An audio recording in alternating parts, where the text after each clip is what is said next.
Hello all and welcome to థైవ్యూ. నా friend ఒకడు అన్నాడు, మావా రేపు థియేటర్లో భైరవ అనే కల్కి అని తెలిసినప్పుడు వచ్చే ఎలివేషన్ ఉంచుకుంటే అప్పప్ప ఏదో పిచ్చికిపోతుందిరా అన్నాడు. నేను అన్నాను, అదంతా ఆపు, పక్కన పెట్టు. కురుక్షేత్రం పోర్షన్ వచ్చినప్పుడు కృష్ణుడు అర్జునుడు ఇలా ఎవరెవరి క్యామియోస్ చూపిస్తారని వెయిట్ చేస్తున్నా నేను. అండ్ ఆ విజువల్స్కి మైండ్ పొద్దని నేను చెప్పాను అడిగి. వాడు మళ్ళీ అన్నాడు, అదే కొద్దిగా తేడా కొడుతుంది, వాట్ ఇఫ్ కంటెంట్ని విజువల్స్ ఓవర్ షాడో చేసేస్తే ఎలా రా అని. మళ్ళీ మన ప్రభాస్కి బాహుబలి రేంజ్ హిట్ వస్తుందా అని చాలా డౌట్లు అడిగాడు. సో ఇప్పుడు ఎలానో సినిమా రిలీజ్ అవ్వబోతుంది కాబట్టి సినిమా పరంగా మా వాడికి చిన్న చిన్న కన్సర్న్స్ ఏంటనేది అండ్ కల్కి మూవీ నుండి మనం ఏం ఎక్స్పెక్ట్ చేయొచ్చు, మొత్తంగా అసలు రిలీజ్కి ముందు మనకి సినిమా మీద ఎలాంటి ఎక్స్పెక్టేషన్స్ ఉన్నాయనేది కాసేపు మాట్లాడేసుకుందాం. Firstly box office wise Prabhas నుండి మళ్ళీ బాహుబలి రేంజ్ హిట్ ఎక్స్పెక్ట్ చేయొచ్చా, ఆర్ కల్కితో 1000 crore మార్క్ దాటగలడా అంటే ఛాన్స్లు అయితే ఉన్నాయి.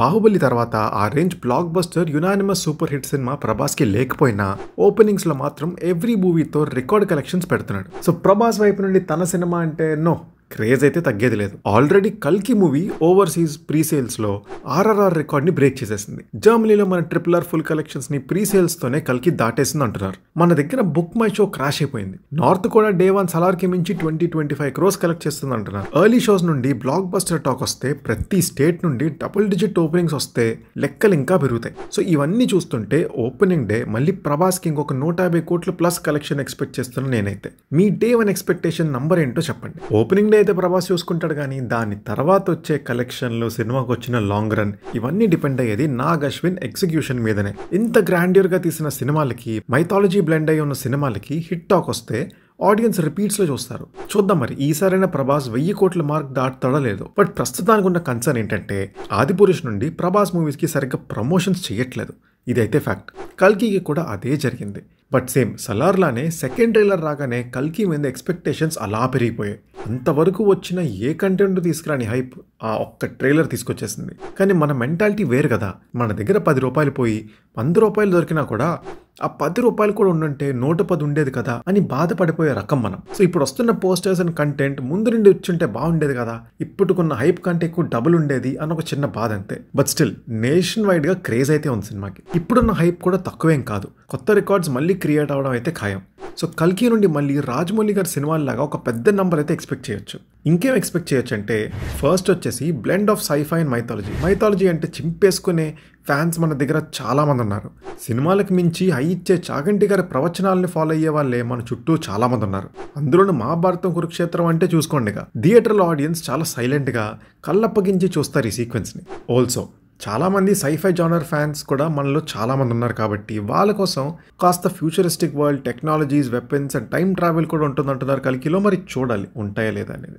సో చిన్నపిల్లల నుండి పెద్దవాళ్ళ వరకు కల్కి మీద ఎక్సైటెడ్గా ఉన్నారంటే ఈ సైఫై అండ్ మైథాలజీ ఫ్యూజన్ వల్లనే. అప్పుడే చాలా మంది ఈ సినిమాకి వాళ్ళ పిల్లల్ని కూడా తీసుకెళ్లాలని ప్లాన్ చేసుకుంటున్నారు. ఈ జానర్కు ఉన్న క్రేజ్ అలాంటిది. మరి ఇంకోటి ఏంటంటే జస్ట్ మన నేషన్ ఆడియన్స్ మాత్రమే కాకుండా బయట వాళ్ళకి కూడా కనెక్ట్ అవ్వడానికి ఫ్యూచరిస్టిక్ వరల్డ్ కాబట్టి లార్జ్ నెంబర్ ఆఫ్ ఆడియన్స్ని ఇంప్రెస్ చేస్తుందని మేము ఎక్స్పెక్ట్ చేస్తున్నాం. సో ఈసారి అయితే నేను ఇండియన్ నంబర్స్ కంట ఓవర్సీస్లో కల్కి ఎలా పర్ఫామ్ చేస్తో చూడడానికి చాలా వెయిట్ చేస్తాను. అండ్ నెక్స్ట్ వచ్చేసి expecting strong performances from star actors. కల్కి మూవీకి ప్రమోషన్స్ కాస్త తక్కువ ఉన్నా కూడా ఈ మూవీకి ఉన్న వెయిట్ ఎక్కడా తగ్గకపోవడానికి main reason star studded cast. ఈ మూవీ స్టార్ కాస్ట్ మ్యాసివ్గా ఉంది. ఎంతమంది ఉన్నారో తెలుసా?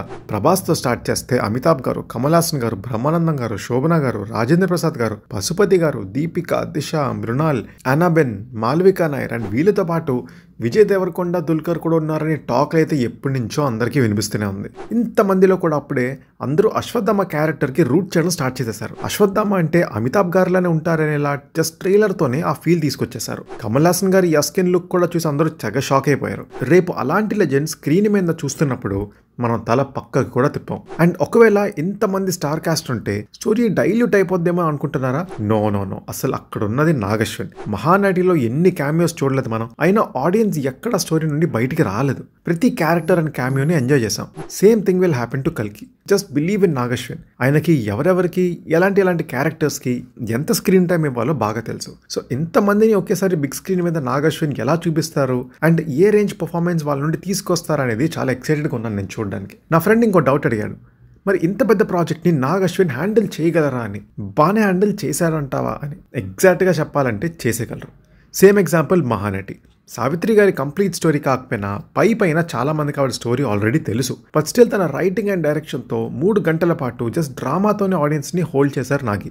అలాంటిది ఇప్పుడు సైఫై అండ్ మైథాలజీ జానర్తో ఒక పెద్ద వరల్డ్ని క్రియేట్ చేసి మరీ స్టోరీ చెప్తున్నారు. అండ్ ఇంటర్వ్యూస్ అన్నిటిలో Kamal sir and Amitabh sir Nag Ashwin గురించి చెప్పింది వింటుంటే మనోడు తన డైరెక్షన్ స్కిల్స్తో ఇద్దరు లెజెండ్స్ని బాగానే ఇంప్రెస్ చేసినట్టయితే ఉన్నారు. సో ఈసారి కూడా టార్గెట్ మిస్ అవ్వదని అనుకుంటున్నాం మేము. అండ్ మెయిన్ థింగ్ కల్కి టీం కూడా చాలా కష్టపడింది. టీజర్ అండ్ ట్రైలర్స్కి వచ్చిన ఫీడ్బ్యాక్ తీసుకొని చేంజెస్ కూడా చేశారు. అసలు అప్పటి ఫస్ట్ లుక్కి ఇప్పుడు వస్తున్న కంటెంట్కి చాలా కరెక్షన్స్ చేశారు. ఇప్పుడు వస్తున్న పోస్టర్స్ చూస్తుంటే ఇవేవో ముందే రిలీజ్ చేయొచ్చు కదా అనేలా ఉంటాయి. ఇన్ని ఉన్నా సరే అవన్నీ దాటి సినిమాకి వెళ్ళినా లోపల విజువల్ స్టోరీని డామినేట్ చేసేస్తే ఏంటి అనేది మా డౌట్. చాలా హై బడ్జెట్ సినిమాలకి ఇలాగే జరిగింది. సో ఆ భయం ఉండడం కరెక్టే. బట్ ట్రైలర్ చూస్తుంటే స్టోరీ విజువల్స్ ని డామినేట్ చేసేలా ఉంది. ఆ ఫ్యూచరిస్టిక్ వరల్డ్ అండ్ టెక్నాలజీ ఉన్నా కూడా అసలు భైరవ అశ్వత్థామ ఫైట్ ఎవరు గెలుస్తారు? భైరవ అనే కల్కి అని ఎలా తెలుస్తుంది? జస్కిన్ ఎందుకు ఇలా ఉన్నాడు? ఇలా చాలా క్వశ్చన్స్ ఒక్క ట్రైలర్తోనే తెప్పించేశారంటే జస్ట్ ఇమాజిన్ ఇంకా వాళ్ళ దగ్గర ఉన్న ఎంత కంటెంట్ ఉందో. సో మా ఫ్రెండ్ గారి లాగా డౌట్లు ఏం పెట్టుకోకండి. ఈసారి అయితే ఒక మంచి కొత్త world and story telling experience చేయబోతున్నాం. ఫిక్స్ అయిపోండి. మళ్ళీ మావాడికి ఇంకొక డౌట్ అన్నాడు. మళ్ళీ డౌట్ ఏంట్రా బాబు అంటే, ఇప్పుడు టికెట్స్ దొరకడం ఒక యుద్ధం అయితే మంచి స్క్రీన్స్ ఉన్న థియేటర్స్లో దొరకడం ఇంకో పెద్ద యుద్ధం. నాకు కూడా కరెక్ట్గా అదే డౌట్ అడిగాడు మొత్తానికి. సో మీ టాస్క్ ఏంటంటే మీ ఊర్లో కల్కి మూవీ చూడడానికి ఉన్న బెస్ట్ థియేటర్స్ ఏంటో కింద కమెంట్ చేసండి. టికెట్ల బుకింగ్ అందరికి కాస్త ఈజీ అవుతుంది. సో ఫైనలీ కల్కి మూవీ నుండి international quality visuals, serious drama, intense performance and box office numbers అయితే నేను ఎక్స్పెక్ట్ చేస్తున్నా. అది కూడా నార్మల్ బాక్స్ ఆఫీస్ నంబర్స్ కాదు, huge box office numbers. So that's the video guys. రేపు ఎలానో కల్కి రిజల్ట్ తెలిసిపోద్ది కాబట్టి మిగతా విషయాలు రిలీజ్ తర్వాత మాట్లాడుకుందాం. So that's the video guys. ఈ వీడియో మీకు నచ్చినట్టయితే please do like, share, subscribe and hit the bell icon for more updates. This is team Thyview signing of.